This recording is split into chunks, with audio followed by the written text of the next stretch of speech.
Baik, kita akan melanjutkan mata kuliah kita Sejarah Peradaban Islam Periode Klasik, Pertengahan, dan Modern, ya, yang akan disampaikan oleh tiga jamaah kita, Wafifah Aini, Afni Bulansari, dan Miftahul Jannah. Ya, silakan.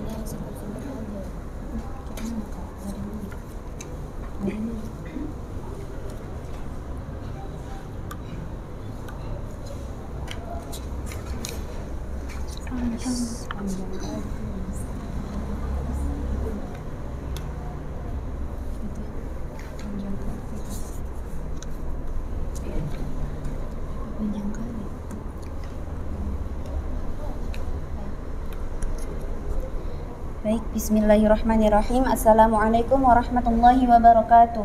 Waalaikumsalam warahmatullahi wabarakatuh. Alhamdulillahirabbil alamin, wassalatu wassalamu ala asrafil anbiya'i wal mursalin wa ala alihi wa sahbihi rasulillahi ajma'in. Amma ba'd. Kami terima kasih kepada Bapak selaku dosen pengampu mata kuliah Sejarah Peradaban Islam, dan terima kasih kepada teman-teman atas perhatiannya. Baik, langsung saja kami akan menyampaikan makalah kami, yaitu tentang Sejarah Peradaban Islam Periode Klasik, Pertengahan, dan Modern. Saja ke pembahasan pertama, yaitu yang pertama, Periode Klasik. Periode klasik ini dibagi menjadi dua masa, yaitu masa kemajuan Islam dan masa disintegrasi. Masa ini merupakan masa ekspansi, integrasi, dan kekuasaan Islam. Dalam hal ekspansi, sebelum Nabi Muhammad SAW wafat pada tahun 632 Masehi, seluruh semenanjung Arabia telah tunduk ke bawah kekuasaan Islam. Ekspansi ke daerah-daerah di luar Arabia dimulai pada zaman Khalifah pertama Abu Bakar As-Siddiq. 1. Kemajuan Islam. Abu Bakar menjadi khalifah pada tahun 632 Masehi, tetapi 2 tahun kemudian meninggal dunia. Pada masa yang singkat ini banyak dipergunakan untuk menyelesaikan perang Riddah yang ditimbulkan oleh suku-suku bangsa Arab yang tidak mau tunduk lagi kepada Madinah.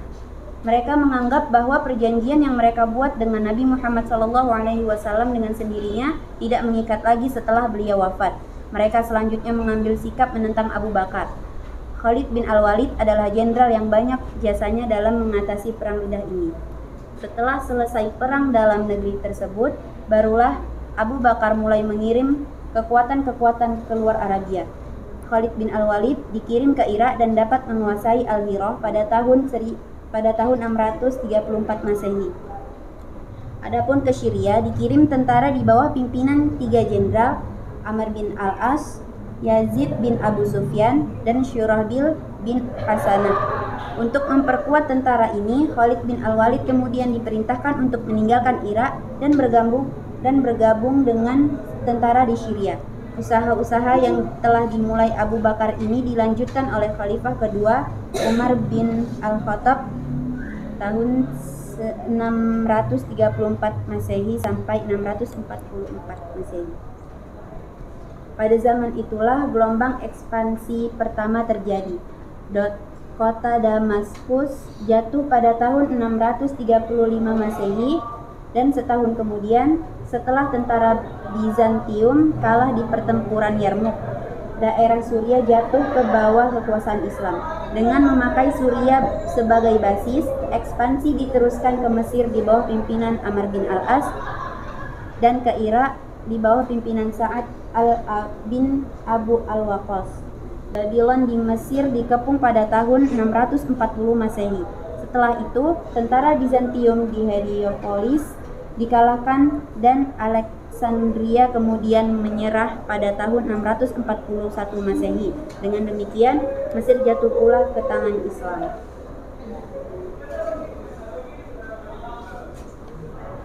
Tempat perkemahan Amr bin Al-As yang terletak di luar tembok Babylon menjadi ibu kota dengan nama Al-Fustat Al-Qadisiyah, suatu kota dekat Al-Hirah di Irak, jatuh pada tahun 637 Masehi.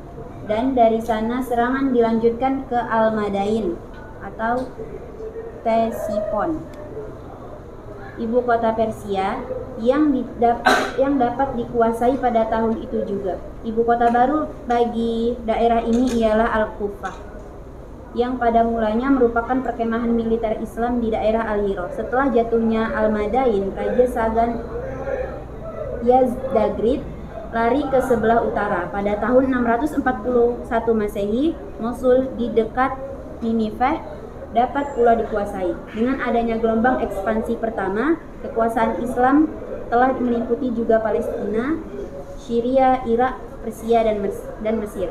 Pada zaman Utsman bin Affan tahun 644 sampai 656 Masehi, Tripoli, Ciprus, dan beberapa daerah lain dikuasai, tetapi gelombang ekspansi pertama berhenti sampai di sini. Di kalangan umat Islam mulai terjadi perpecahan karena soal pemerintahan, dan dalam kekacauan yang timbul, Utsman terbunuh. Sebagai pengganti Utsman, Ali bin Abu Thalib menjadi khalifah keempat pada tahun 656 sampai 661 Masehi. Tetapi ia mendapat tantangan dari pihak pendukung Utsman yang menuntut qisas atas terbunuhnya Utsman seperti Muawiyah, gubernur Damaskus. Konflik politik antara Ali bin Abi Thalib dan Muawiyah bin Abu Sufyan diakhiri dengan tahkim. Dari pihak Ali bin Abi Thalib diutus Abu Musa al-Ash'ari, sedangkan dari pihak Muawiyah diutus Amr bin al-As. Hasil tahkim tersebut menjadikan pendukung Ali bin Abi Thalib terpecah menjadi dua kelompok. Kelompok pertama adalah mereka yang secara terpaksa menghadapi hasil tahkim dan mereka tetap setia kepada Ali bin Abi Thalib.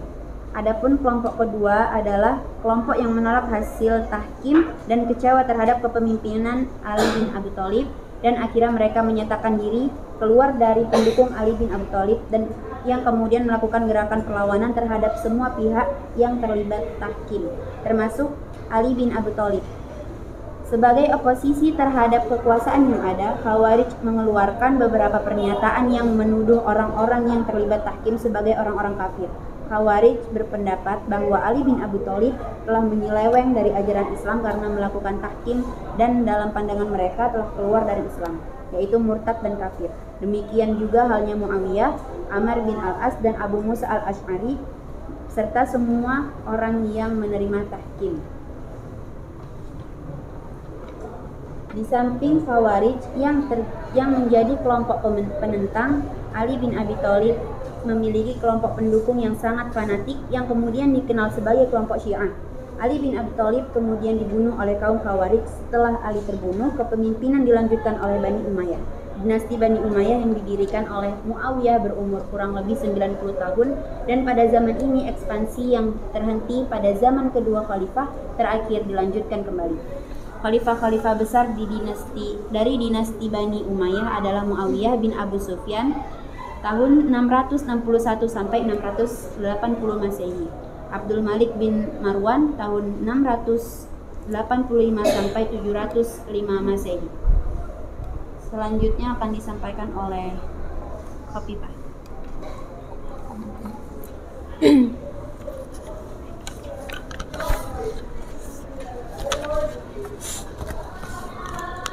Kedua, periode pertengahan. Pada zaman ini, Genghis Khan dan keturunannya datang menghancurkan dunia Islam. Genghis Khan berasal dari Mongolia. Setelah menduduki Peking di tahun 1212 Masehi, ia mengalihkan serangannya ke arah barat. Satu demi satu kerajaan-kerajaan Islam jatuh ke tangannya. Transylvania dan Khawarizm dikalahkan di tahun 1219 atau 1220 Masehi. Kerajaan Ghazna pada tahun 1221 Masehi, Azerbaijan pada tahun 1223 Masehi, dan Saljuk di Asia Kecil pada tahun 1243 Masehi. Dari sini ia meneruskan serangan-serangannya ke Eropa dan Rusia. Serangan ke Baghdad dilakukan oleh cucunya, Hulagu Khan. Terlebih dahulu ia mengalahkan Khurasan di Persia dan kemudian menghancurkan Hashashain di Alamaut. khalifah dan keluarga sebagian besar penduduk dibunuh. Beberapa dari keluarga Bani Abbasiyah dapat melarikan diri dan di antaranya ada yang menetap di Mesir. Dari sini Hulagu serangannya ke Syria dan dari Syria ia ingin memasuki Mesir. Di Goliat dapat dikalahkan oleh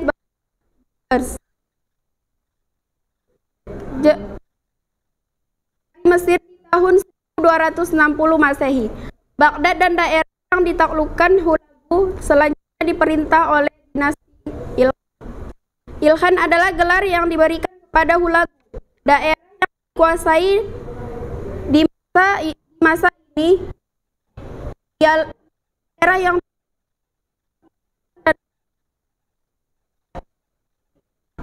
dinasti Ilkhan berumur hingga 100 tahun. Hulagu beragama Islam dan anaknya masuk Kristen. Di antaranya pertama yaitu cucu Tagudar dengan nama Ahmad, tetapi mendapatkan tangan dari para jenderalnya. Kerajaan besar. Masa ini pula dibagi ke dalam dua fase kemajuan dan fase kemunduran. Fase kemunduran ini merupakan kemajuan Islam kedua. 3 kerajaan besar maksud ialah kerajaan Utsmani di Turki, kerajaan Safawi di Persia, dan kerajaan Mughal di India.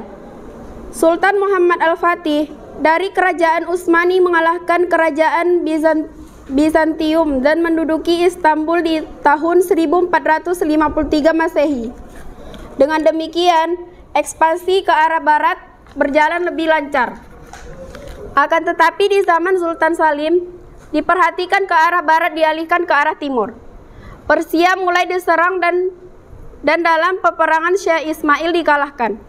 Setelah menguasai Syria, Sultan Salim merebut Mesir dari tangan dinasti Mamluk.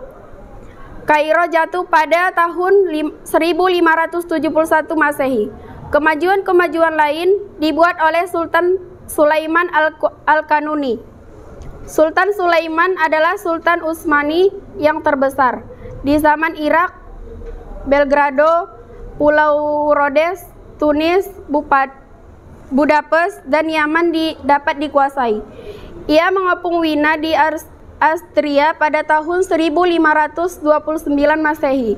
Di masa kejayaannya, daerah kekuasaan kerajaan Utsmani mencakup Usai kecil, Armenia, Irak, Syria, Hijaz, serta Yaman di Asia, Mesir, Libya, Tunis, serta Aljazair di Afrika dan Bulgaria, Yunani, Yugoslavia, Albania, Hongaria, dan Rumania di Eropa. Sementara itu, di Persia muncul salah satu dinasti baru yang kemudian merupakan satu kerajaan besar di dunia Islam. Dinasti ini berasal dari seorang sufi, Syekh Safiuddin dari Ardabil di Azerbaijan. Syekh Saifuddin beraliran Syiah dan mempunyai pengaruh besar di daerah itu. Cucunya Syekh Ismail Safawi dan mengalahkan dinasti-dinasti dan terutama kedua suku bangsa Turki, sehingga dinasti Safawi dapat menguasai seluruh daerah Persia. Di sebelah barat, kerajaan Safawi berbatasan dengan kerajaan Utsmani dan di sebelah timur berbatasan dengan India. Pada waktu itu berada di bawah kekuasaan kerajaan Mughal. Syekh Ismail berhasil menjadikan aliran Syiah sebagai mazhab yang dianut negara. Di antara sultan-sultan besar dari kerajaan Safawi, selain Syekh Ismail, terdapat nama Syekh Tahmab dan Syekh Abbas. Sesudah Syekh Abbas, raja-raja Safawi tidak ada yang kuat lagi dan akhirnya dapat dijatuhkan oleh Nadir Syekh, kepala dari salah satu suku bangsa Turki dan terdapat di Persia pada saat itu. Yang kedua, fase kemunduran. Sesudah Sulaiman Al-Kanuni, kerajaan Utsmani tidak lagi mempunyai sultan-sultan yang kuat. Kerajaan ini mulai memasuki fase kemunduran di abad ke-17 Masehi. Di dalam negeri timbul pemberontakan-pemberontakan seperti Syria di bawah pimpinan Kurdi Jumbulat. Di Lebanon di bawah pimpinan Druze Amir Fakhruddin. Di samping itu terjadi pula peperangan dan negara-negara tetangga seperti Penitia dan Syekh Abbasiyah dari Persia. Janissary, nama yang diberikan kepada tentara Utsmani, juga memberontak. Sultan-sultan berada di bawah kekuasaan Haram. Sementara di Eropa juga mulai timbul negara-negara yang kuat, sedangkan Rusia di bawah Pater yang Agung telah pula berubah menjadi negara yang maju. Dalam peperangan dengan negara-negara ini, kerajaan Utsmani mengalami kekalahan dan daerahnya di Eropa mulai diperkecil sedikit demi sedikit. Misalnya Yunani memperoleh kemerdekaannya kembali di tahun 1829 Masehi dan Rumania di tahun 1856 Masehi. Demikian pula yang lain mengikuti, sehingga akhirnya sesudah peperangan dunia yang pertama, daerah kerajaan Utsmani yang dahulu demikian luas kini hanya mencakup Asia kecil dan sebagian kecil dari daratan Eropa Timur. Kerajaan Utsmani lenyap dan sebagai gantinya timbul Republik Turki di tahun 1924 Masehi. Kerajaan Safawi di Persia mendapat serangan dari Raja Afgan yang berlainan paham dengan Syekh Safawi. Ia menganut paham Sunni. Mir Muhammad dapat menguasai Afgan pada tahun 1722 Masehi. Akan tetapi pada waktu itu Nadir Syekh seorang jenderal atas nama Syekh Tahmasp yang kedua dapat merampas ibu kota itu kembali pada tahun 1730 Masehi. Kemudian ia sendiri jadi Syekh di Persia. Namun pada tahun 1750 Masehi, Karim Khan dari dinasti Zand dapat merebut kekuasaan di seluruh Persia, kecuali daerah Khorasan. Kekuasaan dinasti Zand ditentang oleh dinasti Qajar dan akhirnya Aga Muhammad dapat mengalahkan dinasti Zand pada tahun 1794 Masehi. Semenjak itu sampai tahun 1925 Masehi, Persia diperintah oleh dinasti Qajar. Di India, dinasti Mughal Islam setelah Aurangzeb meninggal digantikan oleh para penguasa yang lemah. Terjadi pemberontakan dari pihak golongan Hindu yang merupakan mayoritas penduduk India. Pemberontakan dipimpin oleh Guru Tegh Bahadur dan kemudian oleh Guru Gobind Singh. Negeri Hyderabad dengan melepaskan diri dari ikatan Delhi. Kemudian mengikuti pula Bangala dan Oudh yang semuanya berdekatan tahunnya. Negeri yang tertinggal pada tahun Mughal hanyalah Delhi, Arga dan negeri-negeri Duab. Sementara itu Inggris telah pula turut memainkan peranan dalam politik India dan menguasai India di tahun 1857 Masehi. Sampai tahun 1747 Masehi di India menjadi jajahan Inggris. Pada masa ini kekuasaan militer dan politik umat Islam semakin menurun.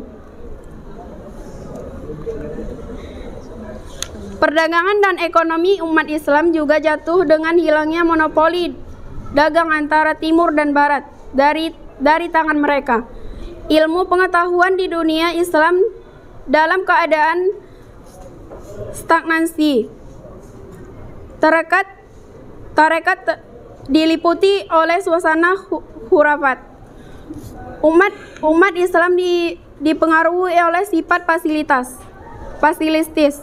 Dunia Islam mengalami kemunduran dan statis, sementara Eropa dan kekayaan-kekayaan yang diangkut dari Amerika dan laba dari perdagangan langsung dengan timur jauh bertambah kaya dan maju. Penetrasi Barat yang kekuatannya bertambah besar ke dunia Islam yang mendudukinya kian lama bertambah mendalam. Akhirnya di tahun 1798 Masehi menduduki Mesir sebagai salah satu pusat Islam terpenting. Jatuhnya pusat Islam ini ke tangan Barat menginsapkan dunia Islam akan kelemahannya dan menyadarkan umat Islam bahwa di Barat telah timbul peradaban yang lebih tinggi dari peradaban Islam dan merupakan ancaman bagi hidup Islam sendiri. Baik, periode selanjutnya adalah periode modern. Periode ini merupakan zaman kebangkitan Islam. Ekspedisi di Mesir yang berakhir pada tahun 1801 Masehi membuka mata dunia Islam terutama Turki dan Mesir akan kemunduran dan kelemahan umat Islam di samping kemajuan dan kekuatan Barat. Raja dan pemuka-pemuka Islam mulai berpikir dan mencari jalan untuk mengembalikan balance of power yang telah pincang dan membahayakan Islam. Kontak Islam dengan Barat sekarang berlain sekali dengan kontak Islam dengan Barat periode klasik. Pada waktu itu, Islam sedang naik dan Barat sedang dalam kegelapan. Sekarang sebaliknya, Islam tampak dalam kegelapan dan Barat tampak gemilang. Dengan demikian, timbullah apa yang disebut pemikiran dan aliran pembaharuan atau modernisasi dalam Islam. Pemuka-pemuka Islam mengeluarkan pemikiran-pemikiran bagaimana caranya membuat umat Islam maju kembali sebagaimana yang terjadi pada periode klasik. Usaha-usaha ke arah itu pun mulai dijalankan dalam kalangan umat Islam. Akan tetapi, dalam hal itu, Barat juga bertambah maju. Beberapa tokoh pembaharu atau modernisasi di kalangan dunia Islam, diantaranya Muhammad bin Abdul Wahab di Arabia, Muhammad Abdul Jamaluddin Al-Afghani, Muhammad Rashid Ridho di Mesir, Syahid Ahmad Khan, Syah Waliullah, dan Muhammad Iqbal di India, Haji Abdul Karim Amrullah, Kiai Haji Ahmad Dahlan, dan Kiai Haji Hasim Asriya di Indonesia, dan masih banyak yang lainnya. Demikian gambaran umum periodisasi peradaban Islam dari periode klasik, pertengahan, dan modern sebagai cerminan masa lalu dan sebagai pelajaran bagi orang yang datang kemudian agar mampu menghadapi masa depan dengan penuh optimisme serta belajar dari kegagalan masa lalu dan agar terhindar dari pesimisme. Kesimpulannya, pengaruh Islam meluas dari Afrika Utara sampai ke Spanyol di belahan barat dan melalui Persia hingga ke India di belahan timur. Daerah-daerah itu tunduk di bawah kekuasaan Islam. Ilmu pengetahuan dan arsitektur perkembangan di kota-kota Spanyol yang didiami oleh umat Islam seperti Cordoba dan Granada. Periode modern pada tahun 1800 Masehi sampai sekarang merupakan zaman kebangkitan umat Islam yang melalui sadar bahwa di Barat telah timbul peradaban baru yang lebih tinggi. Ekspedisi Napoleon di Mesir yang berakhir pada tahun 1801 Masehi membuka mata dunia Islam, terutama Turki dan Mesir, akan kemunduran dan kelemahan umat Islam. Pada dasarnya, mempelajari sejarah kebudayaan Islam bertujuan untuk mengetahui berbagai masalah kehidupan umat manusia yang berkaitan dengan hukum Islam. Selain itu, agar kita juga mengetahui berbagai masalah kehidupan umat Islam yang disertai dengan maju mundurnya kebudayaan Islam itu sendiri. Sekian.